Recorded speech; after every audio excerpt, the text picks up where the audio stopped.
Muito boa noite a todos, sejam muito bem-vindos.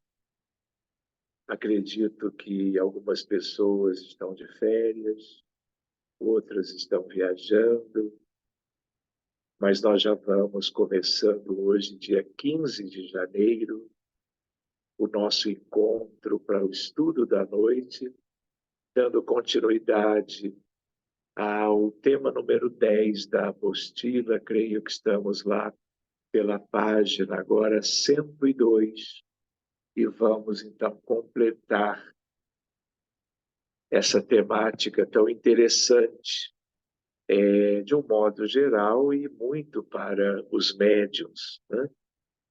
Então, nós vamos fazer uma breve oração agora que alguns mais já chegaram. Vamos agradecendo a presença de todos, que nós possamos, neste início de semana, nos abraçarmos e, como irmãos e amigos, interessados no estudo e na prática da mediunidade, darmos um passo adiante nesse sentido da nossa preparação para o trabalho, as atividades no bem, que a mediunidade enseja para qualquer um. Mestre Jesus, estamos felizes porque novamente juntos, com essa perspectiva de estudarmos mais um pouco, mas nós gostaríamos de que todos os benefícios que na noite de hoje possamos alcançar por estarmos assim juntos, exatamente por aquilo que nos motiva, a espiritualidade amiga, supervisora, inspiradora, ela se utilize das nossas forças, das nossas energias, vibrações, fluidos, pensando nesta equipe como uma verdadeira usina de bênçãos em prol da saúde das pessoas. E tendo em vista que mundo que é este, e tudo que está sendo experimentado por milhões de pacientes com problemas clínicos, com transtornos mentais, tantas vítimas da violência, das guerras, que estes benfeitores, em teu nome, Senhor, e na presença de Maria de Nazaré, a iluminar o planeta inteiro, a providenciar que com suas servas e seus lanceiros, na companhia de João Batista, dos apóstolos e de todos aqueles que há muito tempo e outros desde sempre trabalham em essência em amor pela humanidade. Que esses minutos sejam proveitosos, na medida em que todos aqui, além de estudarem, querem aprender a amar e a servir ao próximo, sob a inspiração do teu evangelho de amor. Desse modo, agradecendo a presença de todo mundo, pedindo também saúde e proteção para quem não puder comparecer na noite de hoje. Que desse modo possamos dar início ao nosso estudo da noite. Muito obrigado, amigos todos, e que assim seja.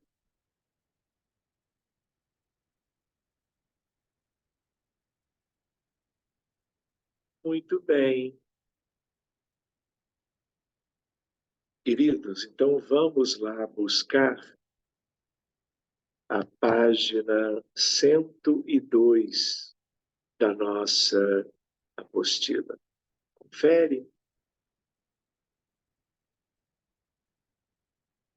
Então vocês vão se lembrando que quando nós estávamos na semana anterior, nós começamos o tema número 10, na página 99. O capítulo chama-se Emancipação da Alma, vocês vão lembrar. E aí nós vimos os aspectos básicos, vimos sobre sono e sonhos. Depois fomos vendo a transmissão oculta do pensamento, também conhecido como telepatia. Vimos letargia, catalepsia e mortes aparentes. Lembram-se? Pois bem, não chegamos a ver muitas questões dos amigos, mas vimos algo. E deixamos para dar continuidade hoje. E o tema agora a seguir, nesse recomeço, é o sonambulismo. Então, vale dizer que num grupo em que somos candidatos a médiuns, ou somos médiuns já funcionando de uma maneira ou de outra já há algum tempo, a mediunidade, ela também depende de uma espécie de emancipação da alma. Nós já vimos muitas vezes que os fenômenos psíquicos, eles se dividem em fenômenos anímicos e mediúnicos. Emancipação da alma, num sentido mais restritivo, refere-se aos aspectos anímicos de cada um.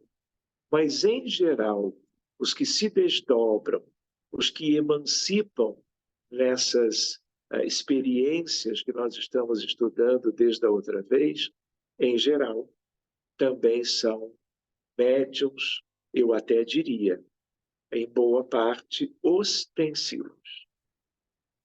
Então, eu até poderia, antes de começar o nosso estudo, perguntar, não é, para alguns de vocês, no sentido, olha, quem aqui já teve, desde a sua infância, vivências de aspectos sonambúlicos? Sonambulismo é uma questão, em geral, espontânea. É uma condição natural. Nada aqui é sobrenatural.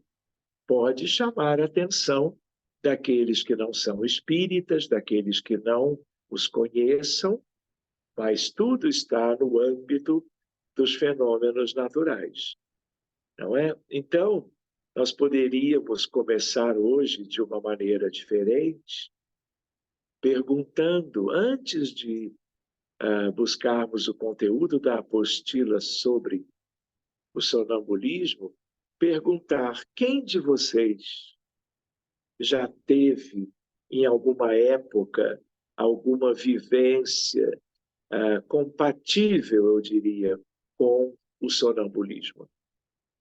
Então, fiquem à vontade. Quem gostaria de lembrar alguma vivência nesse sentido?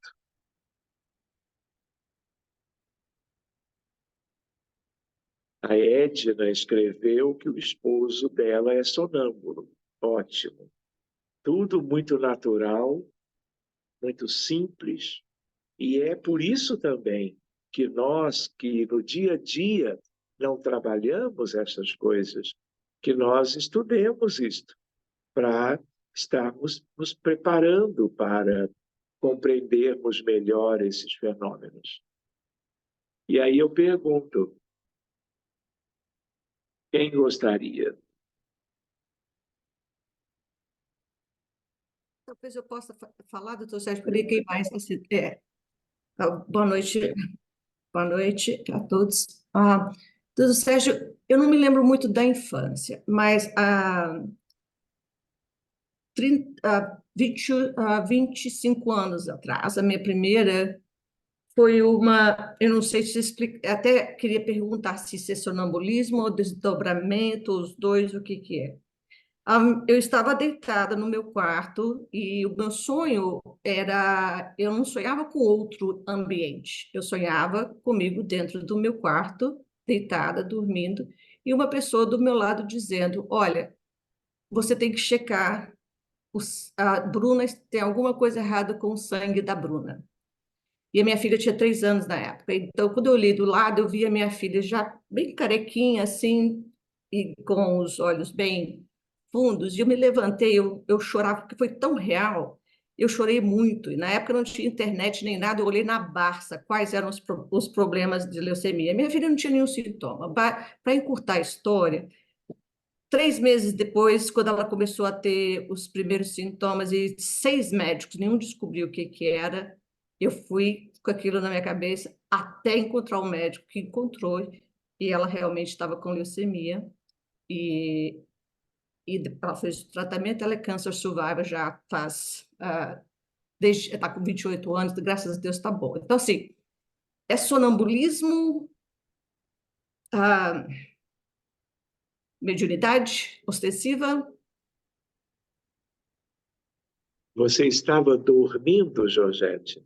Eu estava dormindo, mas eu via eu deitada e uma pessoa do meu lado. Eu não saí do Muito meu. bem. Então, é um fenômeno de emancipação da alma. Nós poderíamos chamar isso de um desdobramento que coincidiu com o sono fisiológico, em que você teve uma experiência, uma vivência, um aspecto real, em que você tem a vidência, que é muito comum durante esses fenômenos de emancipação, você interage com um espírito que, de certo modo, graças a Deus, veio ao teu encontro espontaneamente te trazer um alerta sobre uma questão tão séria da saúde de uma filha. Então, isso não é sonambulismo no sentido mais clássico. Isso é, na verdade, um sonho real. Um sonho real é uma vivência espiritual. E a coisa que faz a diferença é quando o ser humano ele guarda a memória do que aconteceu. E você não apenas guardou na memória para o dia seguinte, como você lembrou do que estava acontecendo em tempo real. Você interagiu com esse espírito que veio te trazer o alerta. Então, isso é um desdobramento consciente, acompanhado de uma vidência de tudo. Vidência, audiência. Por quê? Porque era um fenômeno completo. Então, alguém poderia dizer que tem uma proximidade com o sonambulismo, mas sonambulismo é diferente. Uhum. Não é tão real, não é tão vívido, não é tão rico de particularidades. Então, uma outra coisa importante, Georgette, é que quem tem essa capacidade de lembrar do que aconteceu durante a noite, seja no seu próprio quarto, alguém ao lado da cama, seja a pessoa se desdobrando, indo bem longe, mudando até de país, mas tendo a lembrança depois, isso é próprio também dos médiums. Por quê? Porque entre os médiums e aqueles que vivenciam esses fenômenos de emancipação,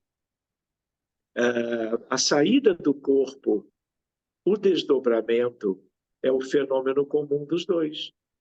Por isso que quem é capaz de viver uma coisa é capaz de viver a outra. E É. quando você recebe uma psicografia, Uhum. aqui mesmo no grupo, e você recebeu algumas, você está, ao mesmo tempo, como que demonstrando a tua mediunidade psicográfica. E, geralmente, quem tem essa lembrança, como você lembrou e contou hoje para nós, também tem outras expressões mediúnicas, vidência e psicofonia. Companhia. Então, a raiz desses fenômenos é a mesma, o desdobramento. Obrigada, Legal, esclareceu Sérgio. bastante. Acontece muito desde então, dentro da minha própria casa. Eu vejo tudo que acontece durante o sono. Muito bem. Daqui a pouco você está Obrigada. vendo até na casa dos vizinhos. Porque quem desdobra, vamos dizer, tem o essencial para incursões que possam ser até para contextos distantes, porque são distantes espacialmente, mas espiritualmente, psiquicamente, não estão distantes, porque há essa facilidade. Então, outra hora nós podemos conversar sobre isso, tá, Jorge? Obrigada. Legal. Muito legal o teu testemunho. Edna Fernandes, por favor. Sim, por 3 ou 4 ocasiões, durante esses 20 anos de casamento, o meu marido acordava pela madrugada, ia para a cozinha, abria armário, fechava, andava, fazendo muito barulho. E eu acordava para ver o que estava acontecendo, que não é comum, né, as primeiras vezes. Então eu ia ao encontro dele e falava: o que está acontecendo? Você está precisando de alguma coisa? Você está passando bem? Ele não respondia. Ele não olhava para mim, não olhava para lugar nenhum, não olhava para nada. E eu fiquei sem entender. Eu falei: ué, ele deve estar chateado comigo, eu vou dormir. Aí um dia eu falei para ele: olha, já aconteceu 3 vezes, antes da última que eu fiquei sabendo, né, que eu já sabia o que era. Eu perguntei a ele: o que está acontecendo que você levanta de madrugada, você anda, fala. Não, você não fala. Eu pergunto as coisas, você não responde, não olha para mim e continua fazendo um monte de coisas automáticas, sem nenhum sentido, e depois volta a deitar. Aí ele falou: ah, Edna, eu acho que eu sou sonambúlico, porque a minha ex-esposa falava a mesma coisa. E daí foi isso. Daí eu tenho um tempo que não tem acontecido, ainda bem. Edna, isso é sonambulismo. Uhum.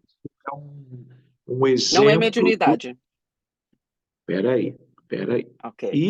Esses momentos à noite, tanto com a esposa anterior quanto com você, na verdade é algo dele. É uma característica, é uma facilidade que muitas vezes não tem maior proveito para ninguém, Uhum. nem para o próprio que experimenta aquilo, nem para quem está no entorno. Uhum. Se isso é canalizado por alguém experiente, é outra história. Mas isso que brota espontaneamente, em geral, não vai trazer benefícios maiores. Mas isso que você relatou do seu esposo é sonambulismo. Então, o Uhum. seu marido é sonâmbulo. Pois Agora, é. nada demais, porque é uma característica. Não é? Uhum. Existe um pequeno risco, e eu comento não para o teu esposo, mas o risco qual é? Em se tratando de uma criança, de um jovem, muitos sonâmbulos, e deve ser o caso do teu esposo também, ele apresenta isso desde cedo. Talvez a esposa anterior e você não saibam dessas coisas, porque ele comentou, mas se ele tivesse conversado, ou talvez o tenha feito com a mãe, com o pai, Essa é uma vivência que costuma despontar na infância. Uhum. Então, a única coisa de uma cautela é que casos raros, muito raros, de pessoas que se aproximaram de janelas abertas em diferentes alturas dos seus prédios. E em casos ainda mais raros, se jogaram e morreram. Nossa. Então, por que esse alerta? Porque qualquer pai, mãe, que tenha filhos com essa característica, os cuidados têm que ser redobrados em termos de proteção. Uhum. E aí, esse sonambulismo, na verdade, ele tem um quê de espontâneo, mas ele também tem obsessores que induzem o desdobramento sonambúlico para um resultado fatídico. Entendi. Mas isso é a exceção da exceção. Então, em geral, não há preocupação nenhuma. Mas em se tratando de uma coisa recorrente, não é? Condições básicas de segurança naquele lar devem existir. Obrigada, Mas doutor Sérgio. sonâmbulo. E o que é Uhum. bacana, fica a pergunta, ele deve ser médium também. Ele está desenvolvendo, ele está praticando, ele está visitando a casa espírita, Não, ele porque é cético, não acredita em nada. não acredito em nada. Americano, né? Não. É, né? Ele é Tá bom, americano, e americano é bem assim, racional, ele acha isso tudo uma loucura, o tá bom. espiritismo, tudo, né? Quem Tudo bem. dera. Então, deixa quieto. É Né? verdade.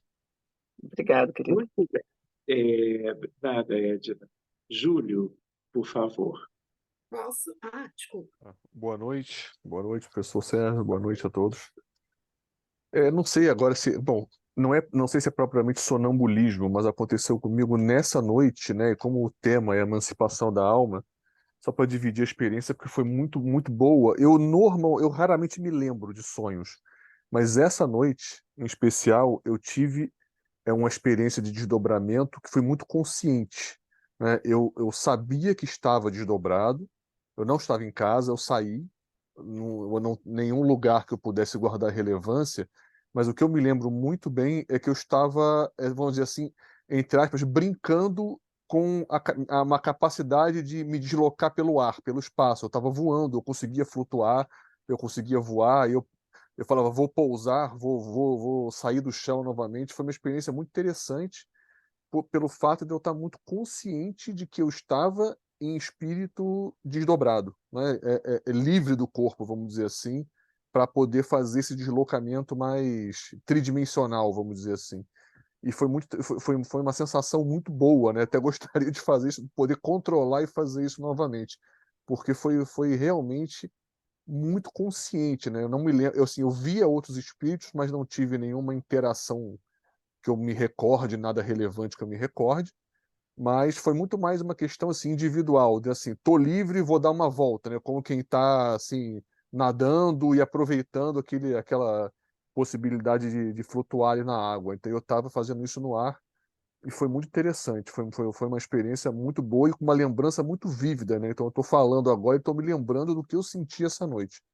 E acordei muito bem, né? Tive um sono muito bom, inclusive, muito recuperador. Muito bem, Júlio. Você ficou no ambiente do próprio quarto, da casa, ou saiu fora um pouquinho?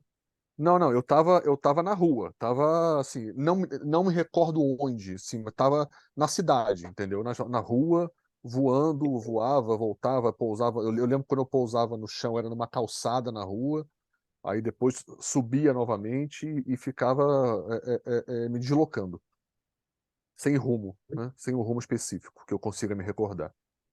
Olha, Júlio, isso é um fato assim bacana, não é?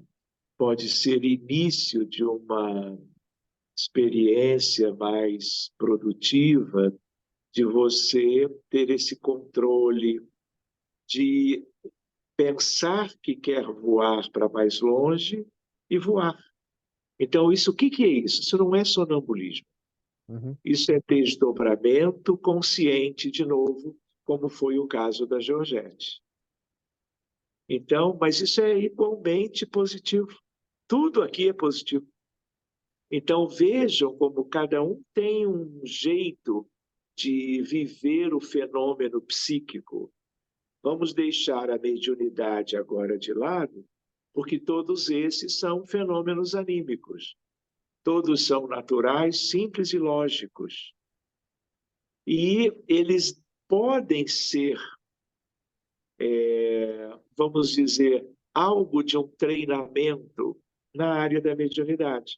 Porque, como dito antes, quem desdobra no trabalho mediúnico vai ser útil numa equipe qualquer. Então, pode ter sido uma primeira vivência de muitas. Você pode orar, porque todas essas saídas do corpo, quando elas são conscientes, voluntárias, desejadas pelo protagonista, elas devem ser algo que, além de espontaneidade, tenha a proteção devida. Por quê? Porque esse é um mundo cheio de imperfeições. Então, por mais que um médium, um trabalhador, um pesquisador, um estudante da doutrina tenha essa facilidade, ele nunca deve buscar isso sozinho. Sempre com a proteção do seu anjo de guarda, de uma espiritualidade à qual os espíritas se acostumaram a solicitar cobertura e proteção pela prece. Então, uma coisa, uma vez ou outra, algo sem nada dessas formalidades, tudo bem, é ótimo, essa coisa espontânea é ótima. Mas, se isso se tornar mais frequente, veja nisso como um recurso de um trabalho espiritual. Porque não é para você ficar passeando. Passear é ótimo, ainda mais de asas, vamos dizer assim. Mas nós estamos aqui para trabalhar, ajudar, servir. E aí nós não devemos fazer isso sem a devida assistência espiritual. Tá bem? Perfeito, Fica a perfeito. dica. Obrigado. Vou tentar evitar passeios à toa. À toa, só assim, caráter experimental. Uhum. Eu vou ver como é que funciona. Porque se você vive essa experiência, o teu anjo protetor está contigo, mesmo que você não veja. Até porque ele não se deixa ver. Não, a sensação foi muito essa, de experiência. Então, assim, olha que legal, consigo flutuar, consigo ir para cá, consigo ir para lá. Foi exatamente essa experiência, como uma criança descobrindo essa nova Muito bem, capacidade. Foi muito interessante. muito bem. É isso aí. Bom, Agora, obrigado. isso não é sonambulismo. Perfeito. Em geral, o sonâmbulo, ele não se recorda do que fez, com quem fez, até onde foi, dentro de casa. Porque, em geral, os fenômenos sonambúlicos se dão dentro de casa. Agora, um sonambulismo induzido por um terapeuta, por alguém experiente, no sentido de um desdobramento sonambúlico para uma função de trabalho, isso é outra coisa. Mas isso também existe. Lembra um pouco o hipnotismo, que é outro tema que nós vamos ver mais adiante. Quem mais? Eu vi a Cristiane aparecendo, abrindo a janela. Você lembra de alguma coisa nesse sentido, Cris?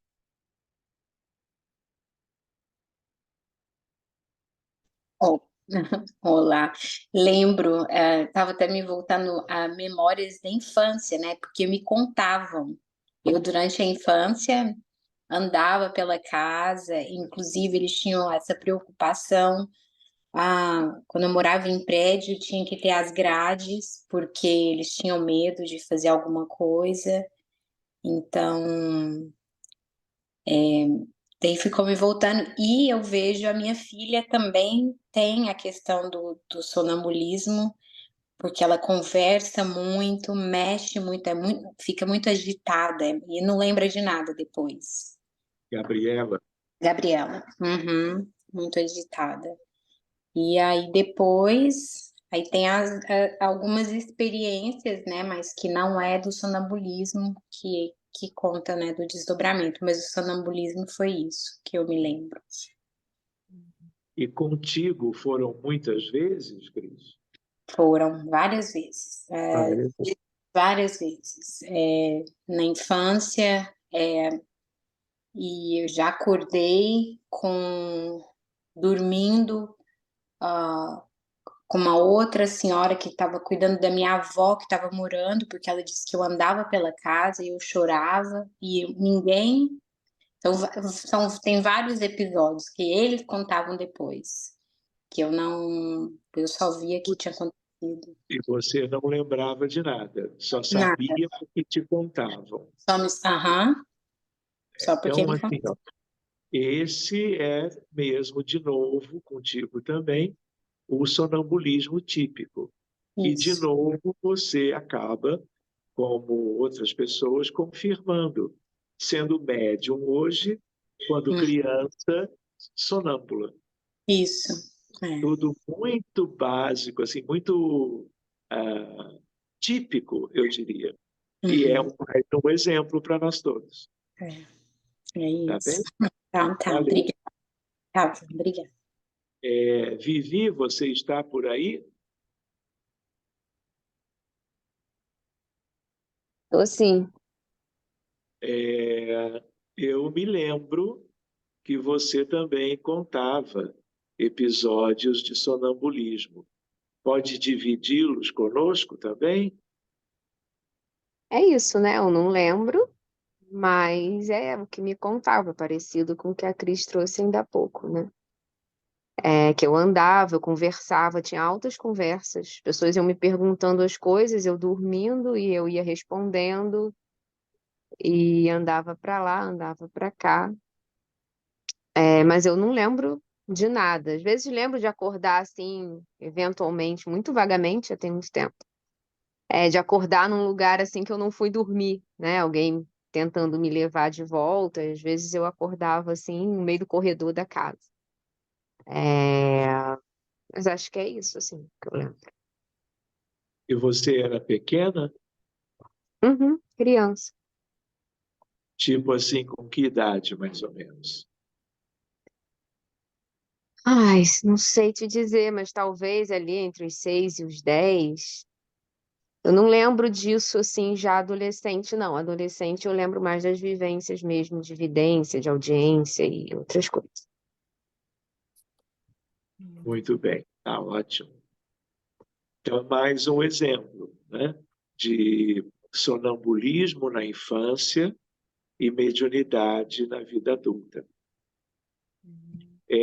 O Leandro abriu a janela. Leandro, você também era sonâmbulo? Obrigado, Vivi. Boa noite, professor.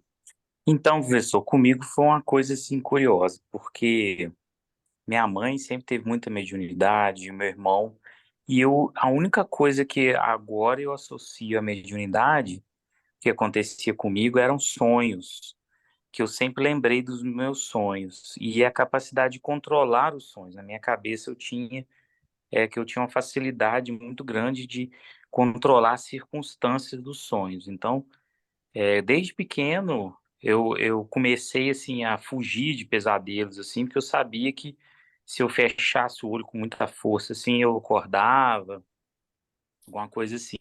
E quando tinha uns sonhos prazerosos, eu explorava o ambiente onde eu estava. Então, na minha cabeça, isso não era mediunidade. Na minha cabeça, isso era meu jeito único de, né, lembrar dos sonhos. Eu sempre lembrei de todos os sonhos, quase todos os sonhos. Só se eu estiver muito cansado para não lembrar do sonho. E aí, assim, depois que realmente a mediunidade aflorou, que tem que, uns 3, 4 anos, alguma coisa assim, que foi por uma oração que eu fiz, assim, sempre fui muito religioso, mas nunca imaginei que ia ter mediunidade, nem me passava na cabeça. E aí eu fiz uma oração e aí eu senti, assim, uma porta de luz se abrindo, assim. A partir daquele momento que abriu aquela porta, aí eu comecei a ter uma percepção diferente. Aí no começo eu achei que eu estava estafando, porque eu estava trabalhando muito. Aí fui no psiquiatra para perguntar se eu estava ficando maluco, alguma coisa, porque eu não entendia o que era aquilo. E aí ele falou, olha, você está só cansado. Não acho que que tenha nenhum tipo de desequilíbrio, não. E aí eu comecei a estudar, né, fui forçado a estudar o espiritismo para poder realmente me equilibrar, né? E aí então comecei a entender que muitos desses sonhos que eu tinha realmente eram desdobramento, né? Porque eu interagia com pessoas que eu nunca vi na minha vida, aqui, né, assim, no dia a dia, brincava com elas, elas brincavam comigo, riam na minha cara, eu gostava de brincar muito, eu acho que tem muita. Meu dia a dia também, eu sou muito assim, de brincalhão, assim. Então aí eu ficava, gente, mas quem que é essa pessoa que eu não sei quem que é, não conheço, não lembro, nunca vi na minha vida. E ela parecia que me via, me lembrar, assim, conhecia, né? De muito tempo, alguma coisa assim.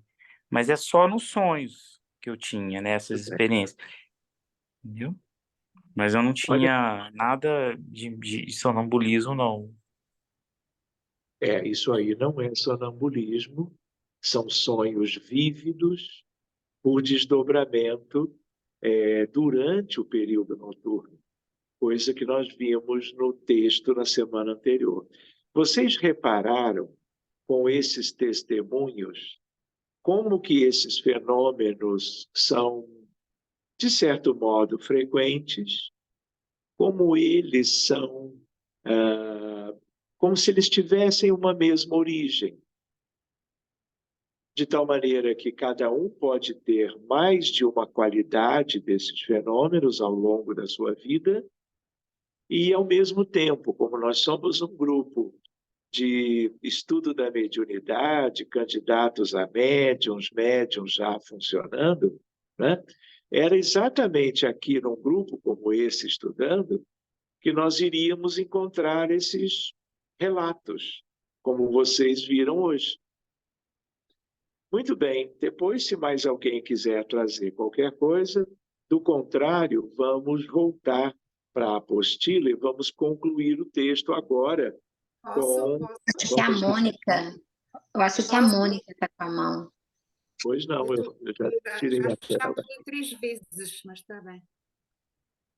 Deixa eu ver a Mônica. Cadê a Mônica que está? Espera um pouquinho. A Adelina é outra pessoa. A Mônica Loureiro, primeiro. Pode falar, Mônica. Boa Boa noite, noite. estava pensado. Então, doutor Sérgio, a minha experiência, ela é uma experiência, mas tem uma pequena diferença. Quando existiu o JEC, e o senhor se lembra, né? O senhor participou muitas vezes de palestras no JEC, deu muitas palestras, e nós ali tínhamos um grupo que fazíamos um trabalho também com um médium chamado Robson Pinheiro, lá de Minas Gerais, né? E então ele tinha um grupo que ele chamava de os Guardiões da Humanidade.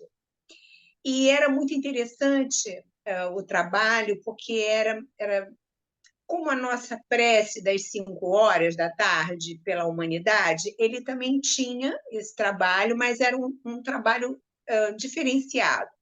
Ele nos ensinava algumas técnicas, né, de desdobramento para que a gente pudesse, num dia X marcado, combinado, irmos todos juntos para um determinado lugar para fazer um trabalho de oração, enfim, né, de ajuda para determinados povos. E nisso eu me recordo de algumas vezes eu ter tido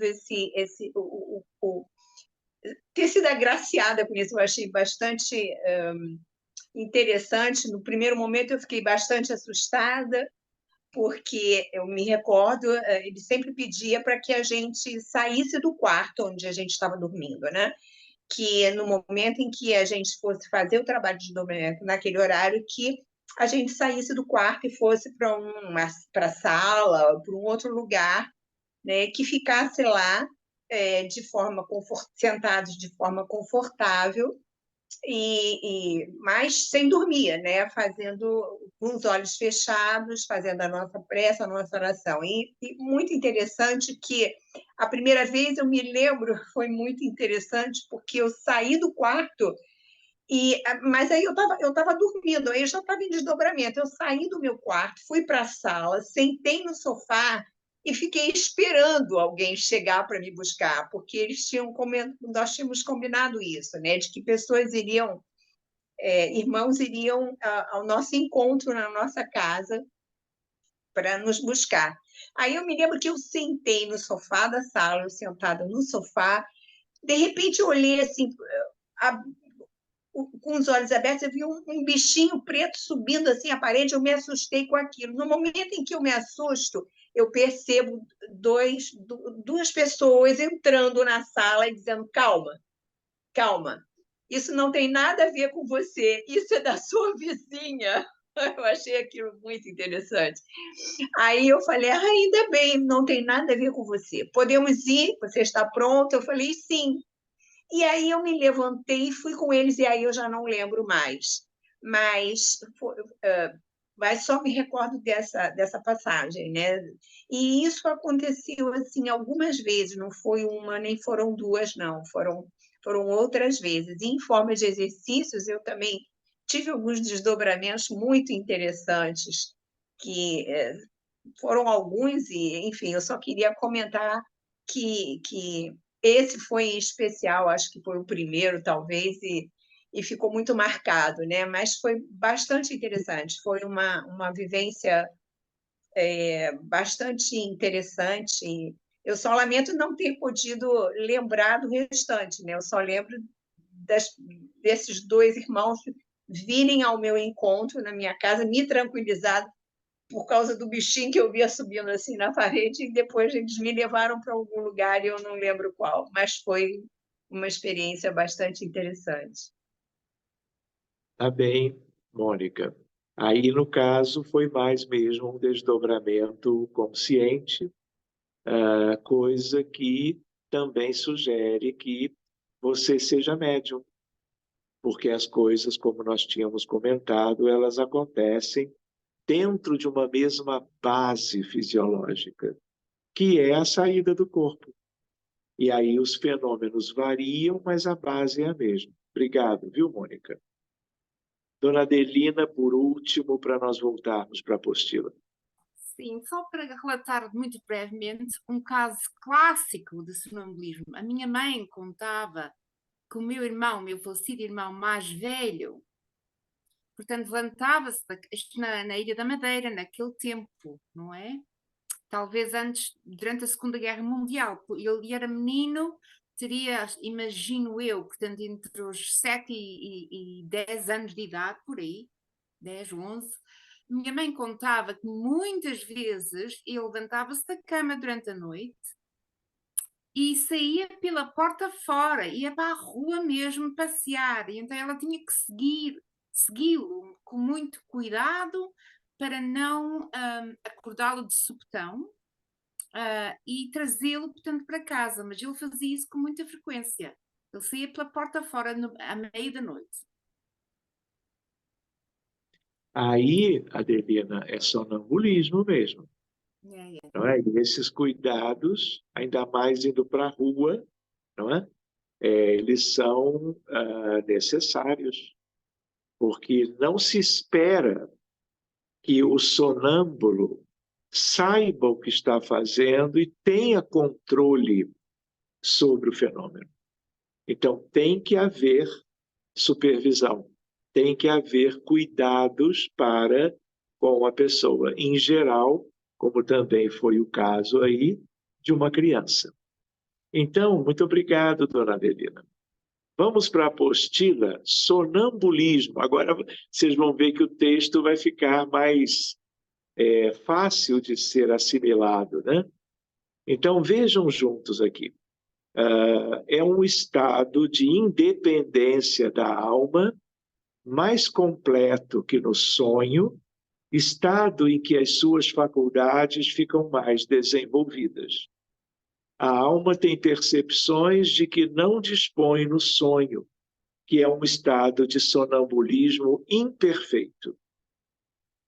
É situação relativamente comum nos médiuns psicofônicos e psicógrafos, que, em geral, apresentam algum grau de sonambulismo. Mas reparem que, muito frequentemente, a coisa começa na infância de um jeito, até que a mediunidade aflore, não é? E seja uma coisa muito comum para essas pessoas. No sonambulismo, a alma se transporta ao local dos acontecimentos, mas pode também presenciá-los à distância, como se estivesse vendo uma projeção. Pode falar com exatidão de coisas que a rigor ignora no estado de vigília, ou até mesmo de assuntos que estão acima de sua capacidade. Vê outros espíritos e pode receber instruções deles. Quando isso acontece, o encarnado atua como espírito emancipado, fenômeno anímico, e como médium, transmitindo informações dos espíritos. Isso é possível por quê? Porque a base é a mesma. Nestas condições, o sonâmbulo perde momentaneamente contato com a realidade aparente, externa e da vida de relação, vivendo a vida do espírito, sem lembrar de nada depois, enquanto o corpo permanece inerte, situado entre a vigília e o sono. Facilmente, portanto, se compreende por que os sonâmbulos não se recordam do que se passou no estado sonambúlico e por que os sonhos, cujas lembranças conservam, na maioria das vezes já não têm sentido. Então, esse é o texto básico sobre o sonambulismo. Dupla vista, vamos ver o que é isso? Conhecida também como segunda vista ou vista da alma. A emancipação da alma se manifesta, às vezes, no estado de vigília e produz o fenômeno conhecido como segunda vista, que dá aos que a possuem a faculdade de ver, ouvir e sentir, além dos limites dos nossos sentidos.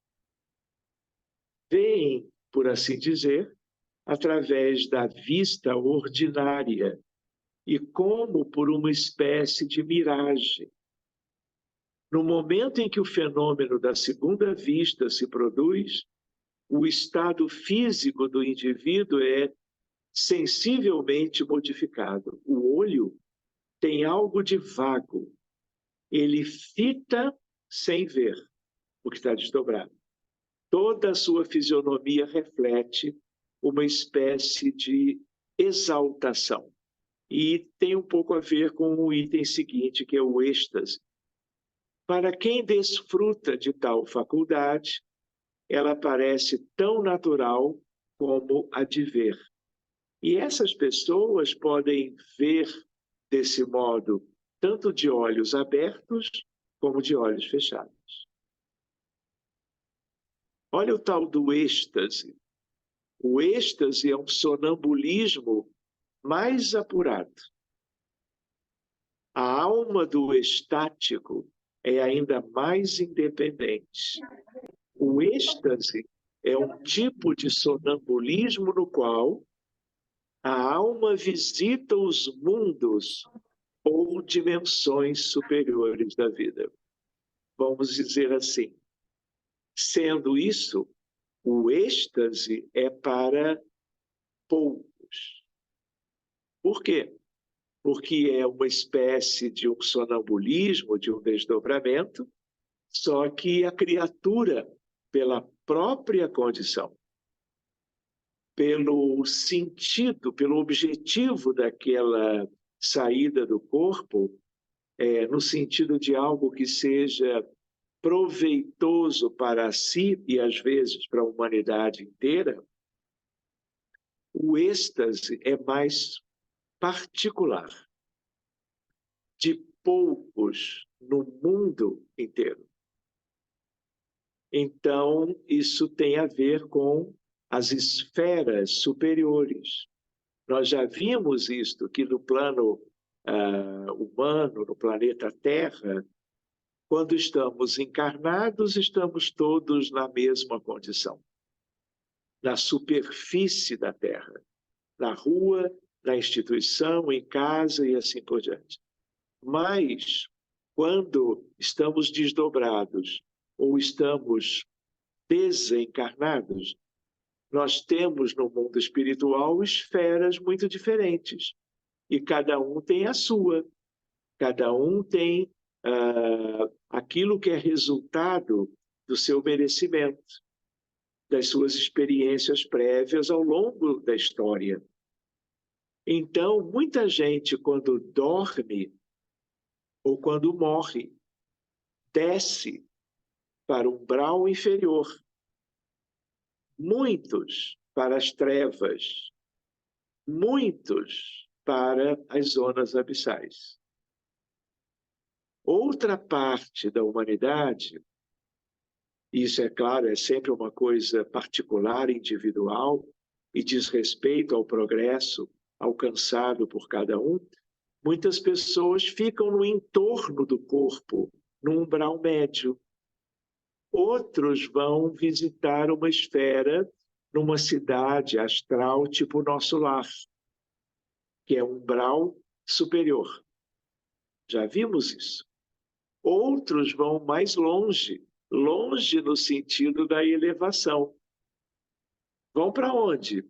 A esfera de arte, cultura e ciência. Outros, ainda menos comuns, mas mais adiantados do ponto de vista moral, vão quando dormem ou quando morrem, por direito, por merecimento, à esfera do amor fraterno universal. E raríssimos vão para a esfera mais elevada que há, que é chamada de governo da vida.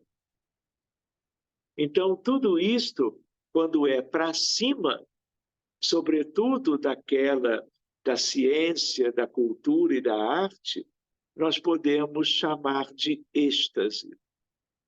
Então, dali para cima. Então, por exemplo, se vocês lembrarem, nós temos, por exemplo, musicistas, compositores de música clássica. Então, por exemplo, Jesus, Alegria dos Homens. Essa é uma música extraordinária, no sentido da sua beleza. Então, o autor, quando a compõe, ele vive um processo de êxtase por um mês inteiro. Ele mal comia, ele não dormia como normalmente.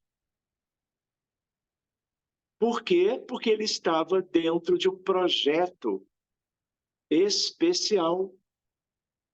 E para elaborá-lo, ele tinha que subir, mas não era uma subidinha durante o sono noturno, era uma coisa muito ostensiva. E ele ficou lá todo esse tempo. Vinha, fazia alguma coisa mais humana e voltava. Então, grandes compositores, vamos dizer, de uma música de melhor qualidade, do ponto de vista de erudição, do ponto de vista de uma música que fica para sempre, às vezes isso depende de um processo de êxtase. E aí ninguém se comunicava com ele, porque ele estava lá, fazendo o que era devido.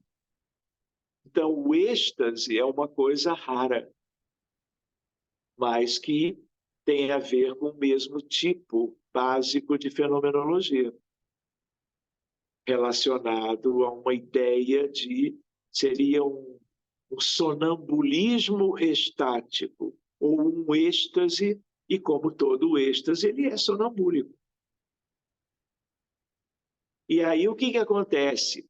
O autor, não é? Daquela peça de uma música erudita, ele, quando volta, ele trabalha direto na partitura e vai escrevendo a música, como ele captou lá na origem, onde a vida é mais superior, elevada e de qualidade em tudo, sobretudo na arte, na ciência, na cultura. Por isso a esfera é chamada assim. Seguindo adiante mais um pouquinho, bicorporeidade e transfiguração. Ambas as manifestações anímicas são definidas em O Livro dos Médiuns como variedades do fenômeno das manifestações visuais. E por mais maravilhosos que possam parecer à primeira vista, facilmente se reconhecerá que não estão fora dos fenômenos naturais. Claro. Muito bem. Na bicorporeidade, o encarnado desliga-se parcialmente do seu corpo físico e, enquanto este permanece adormecido em um local, o espírito se desloca no espaço, tornando-se visível em outra localidade, às vezes muito distante de onde está o seu corpo. A visibilidade pode ser rápida e fugaz, ou nítida e prolongada. Esse tipo de emancipação da alma é muito mais comum quando se aproxima da desencarnação. O espírito sente necessidade de ir ao encontro de entes queridos para despedir-se. E agora vem uma história muito bonita, envolvendo Eurípides Barçanufo. Entre nós, no Brasil, são notáveis as histórias de bicorporeidade do estimado espírita e educador mineiro Eurípides, que ao sair do corpo tornava-se tangível, ou seja, materializado, a outros encarnados para auxiliá-los em suas múltiplas necessidades. Por exemplo, funcionando como médico, como terapeuta. Em geral, as pessoas assistidas desconheciam o fato de que se tratava da visita de um espírito encarnado materializado, cujo corpo físico encontrava-se adormecido no leito de sua casa, em Sacramento, Minas, onde Eurípides nascera e residia. O desdobramento espiritual leve isto é, sem tangibilidade, ocorre com mais frequência nas reuniões mediúnicas usuais da casa espírita, sobretudo entre os médiuns videntes e ou psicofônicos.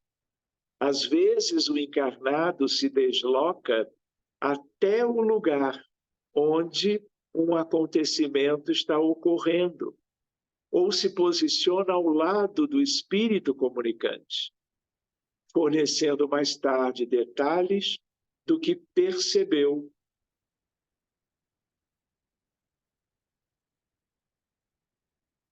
no ambiente espiritual da reunião ou fora desta. Em outras, mais comuns, o encarnado sai do corpo e assiste uma projeção de acontecimentos ou fatos transmitidos em uma tela muito semelhante ao cinema. Esta última possibilidade se revela importante para melhor compreender o sofrimento do espírito comunicante e auxiliá-lo adequadamente ao acompanhar ações cometidas por ele no passado e que agora se refletem no presente. Olha a técnica, olha a ideia da ciência do desdobramento e, portanto, da ciência espírita, muito ligada aos fenômenos mediúnicos, mas também aos fenômenos anímicos que nós estamos vendo nas últimas 2 segundas-feiras. Na transfiguração, acontece um fenômeno inusitado e muito raro. Consiste na mudança de aspecto de um corpo vivo. Em outras palavras, a aparência e a expressão fisionômica do encarnado mudam repentinamente, adquirindo outras características. Isso depende de ectoplasmia. Por exemplo, um ocidental típico pode, sob efeito da transfiguração, apresentar-se com a aparência de um oriental. Ou um jovem pode modificar a expressão fisionômica e corporal, semelhando-se a de um idoso. Ou o contrário. O melhor e maior exemplo de transfiguração da história da humanidade é a de Jesus, a do Monte Tabor, no qual o rosto e as vestes do Senhor resplandeceram como o sol. Esse fenômeno foi amplamente anunciado pelos evangelistas, todos eles menos João. E depois por Pedro, na segunda epístola, na segunda carta. Aqui vale lembrar que Jesus, para aquele evento extraordinário, ele convida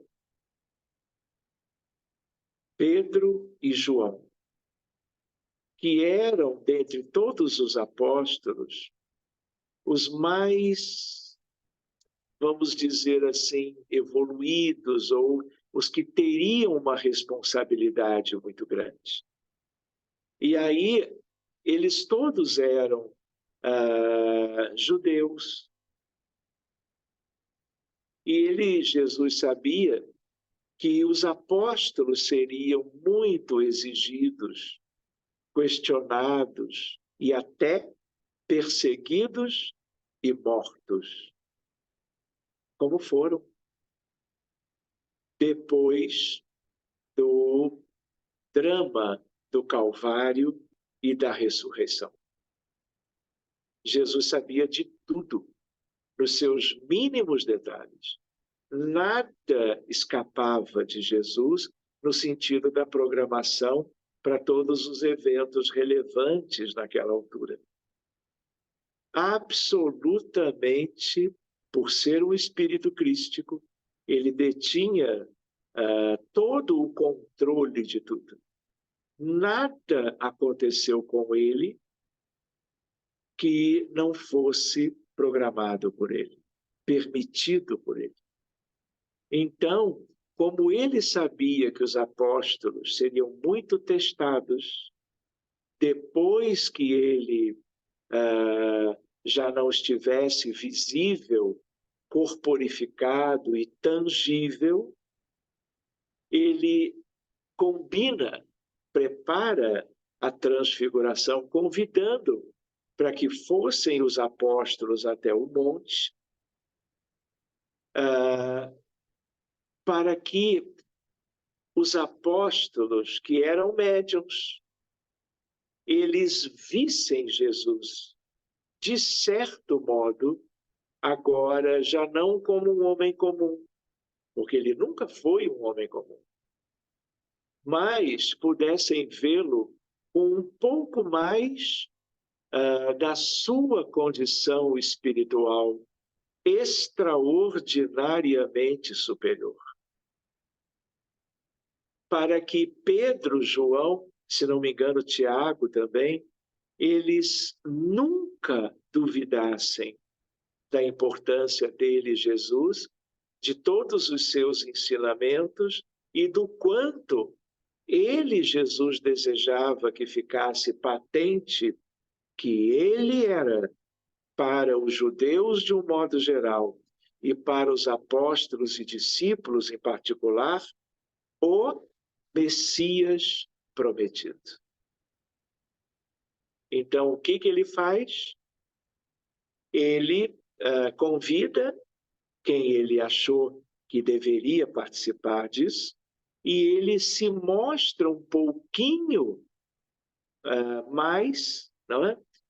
Ou melhor, da sua condição moral e espiritual. E eles só não ficam cegos porque, claro, Jesus não queria isto. E Jesus queria que eles ficassem como ficaram, devidamente impactados pelo que viram em relação à transfiguração de Jesus. Nunca mais esqueceram aquilo. Esse era o objetivo do Cristo, para que eles tivessem discernimento, tivessem confiança e tivessem, vamos dizer, portanto, melhores condições de cumprirem as missões que eles teriam e tiveram depois que Jesus se afastou da visão humana no planeta Terra. Então, ele se utilizou do recurso e ficou resplandecente como o sol. Vale a pena lembrar também que algo parecido foi vivido por Saulo na estrada para Damasco. Quando Saulo, lembram do livro Paulo e Estevão, quando Saulo sai para viajar em busca dos cristãos de Damasco, para persegui-los, porque ele era como um doutor da lei. Como não? Ele era o próprio dos mais jovens e mais capazes do Templo de Jerusalém. E aí o que acontece? Jesus sabia tudo, não é? Jesus já tinha, vamos dizer, vivido o seu desaparecimento conforme ele havia planejado.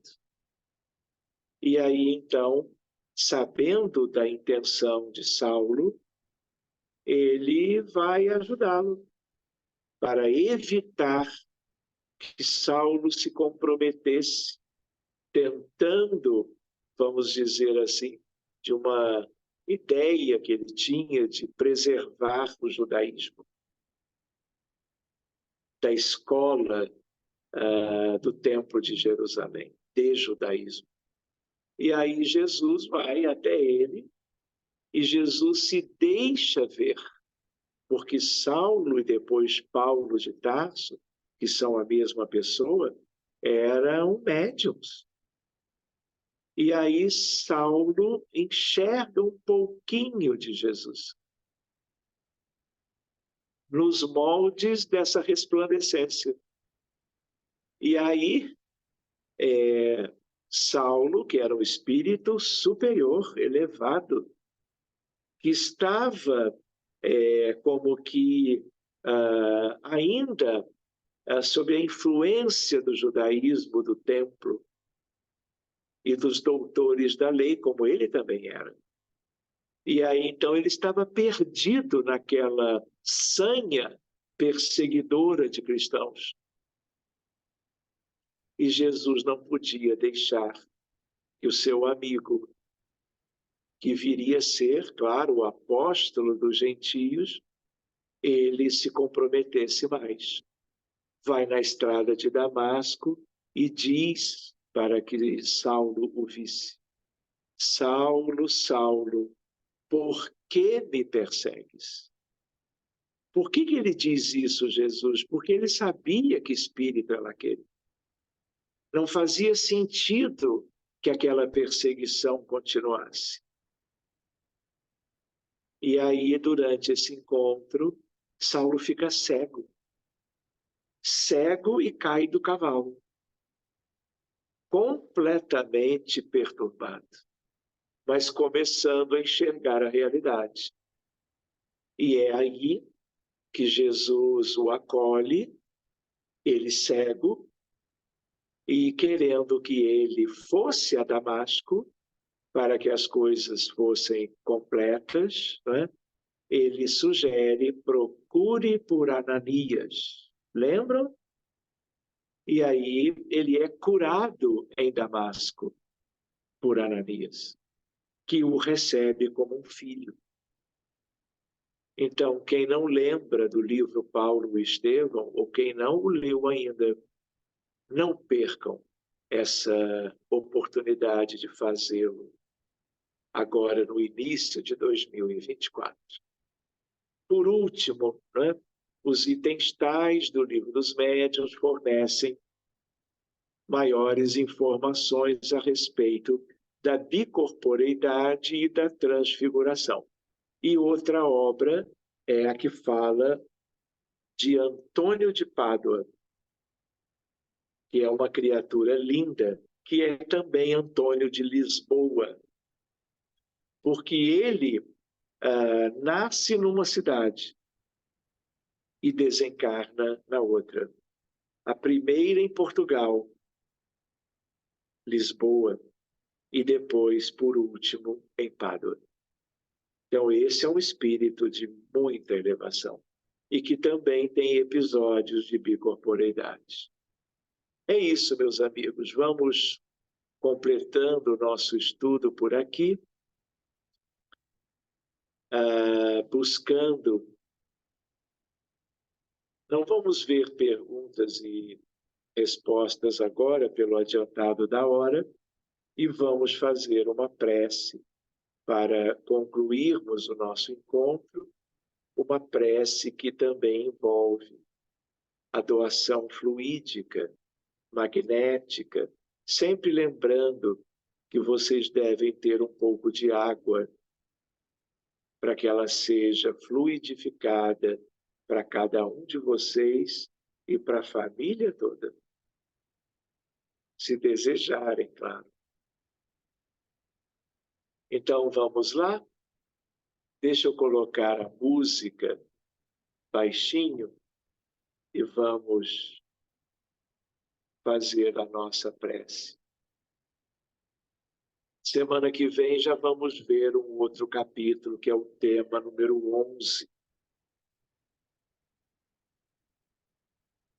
Muito bem, meus amigos. Nós estamos aqui em condições de agradecermos estes ensinamentos que os espíritas têm acesso.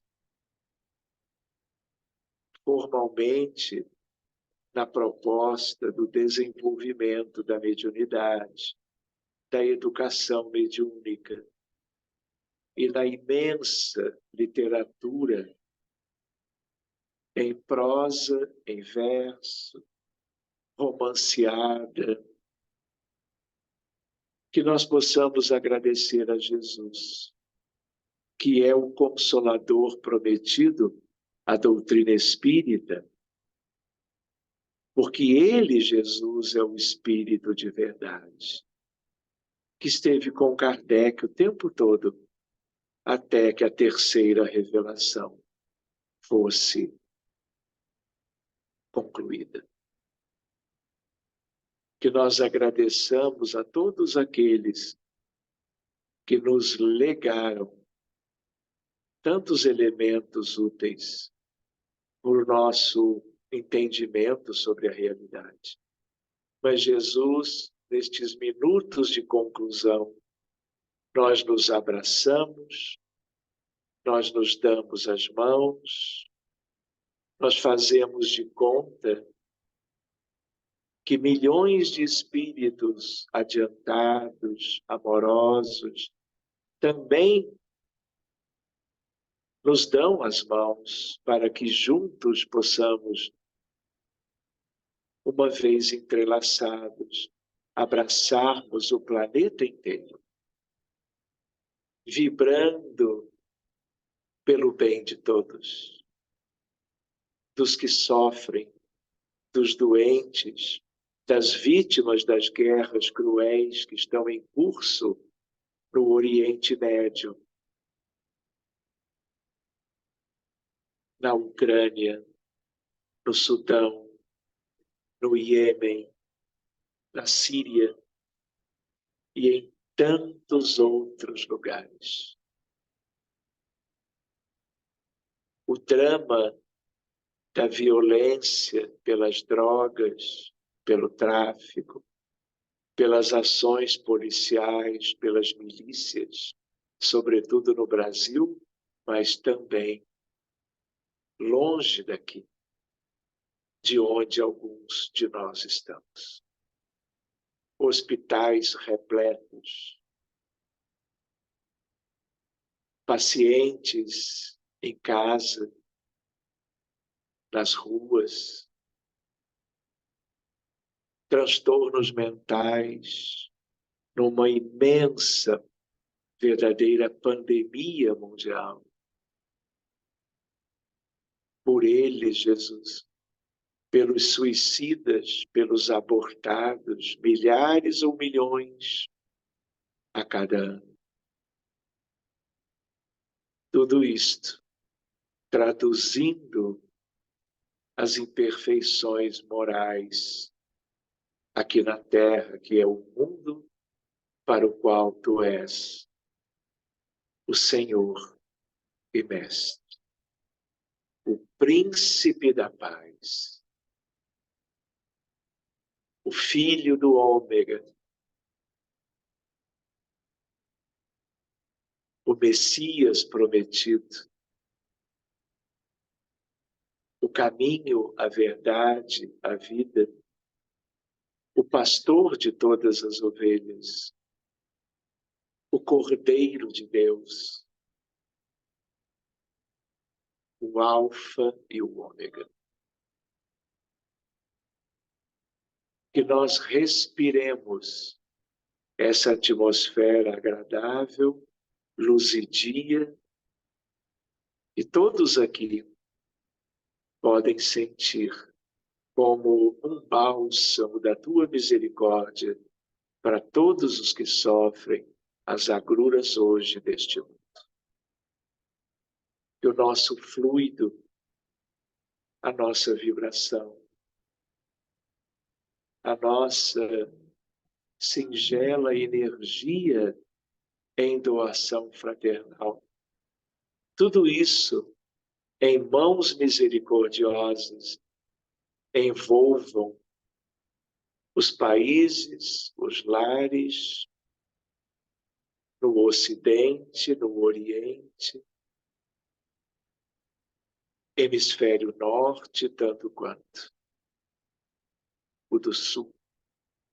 200 países, dezenas de milhares de cidades, aldeias, povos, culturas, é a humanidade, é o rebanho todo, grande parte, a maior, carecendo de ti, Senhor, e das providências celestes para a libertação e a cura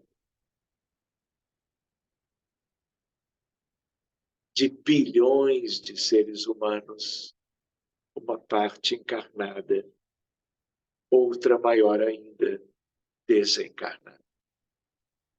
E a alegria de doarmos nas mãos misericordiosas dos anjos para os efetivos recursos a serem disponibilizados para todos, que possamos, então, nos despedirmos,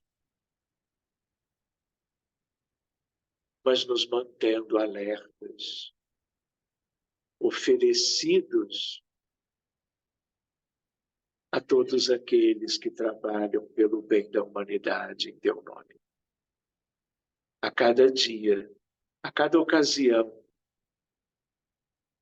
que tudo possa ser para cada um de nós aprendizes do psiquismo amoroso, aquilo que se traduza em amor e caridade para o mundo inteiro. Ajuda-nos, Jesus, nas nossas imperfeições. Fortalece-nos na fé. E é em vosso divino nome, lembrança, que nós vamos nos despedindo, concluindo esse momento pequenino em que o mundo maior visita todos os contextos das carências das comunidades da Terra, dos dois lados, atendendo às necessidades de muitos. Muito obrigado, amigos espirituais, que nos acompanharam exatamente até este instante. Que eles se mantenham conosco, nós com eles, em família cristã, pelo mundo, pelo progresso e, sobretudo, pela paz. Muito obrigado e que assim seja.